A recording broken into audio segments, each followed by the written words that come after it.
I mean, I know you do a lot of tastings, and people come from, especially now in the area, we have more people coming from all over the world.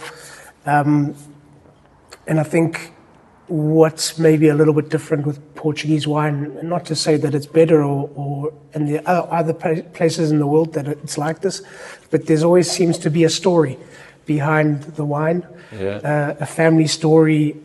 We have a culture in Portugal of not just drinking, but tasting. Like you said, it's something quite beautiful. I came from South Africa, and South Africa we just drink.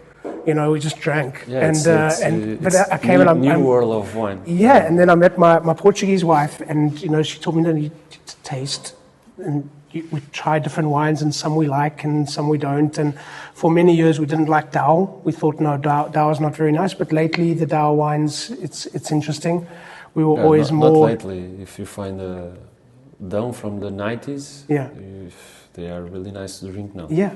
But this idea of tasting wines is something quite unique to the Portuguese culture, which it's not just about the wine, but it's about who you have it with and where you open it, and there's always a story behind the wine. And I think that's something that surprises and captures people's imagination from everywhere when they come. I think it's our Latin side. Everything it's about sharing, eating, drinking, and having a party and a reunion and being together. I think we are Latins, so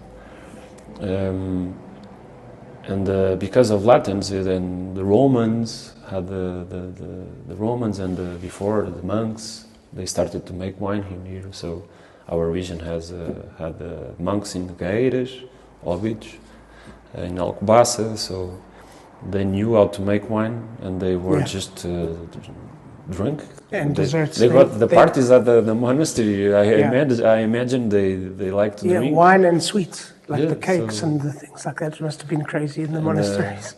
I think it's a big part of the culture, and it's funny because when I'm doing tastings for events and stuff, lots of people say, "Oh no, it reminds me of the wine that my grandfather made in the small place at home." And so it's I think at a certain point also being on the dictatorship and people survived because they produced the vegetables, and they had one pig, and by necessity you learn how to do stuff, because if not you're not able to have nothing. So Portuguese are like this, resourceful. If we struggle, we manage to do stuff, and the wine was part of that. So if you speak like a person with 70 years old, 80 years old, they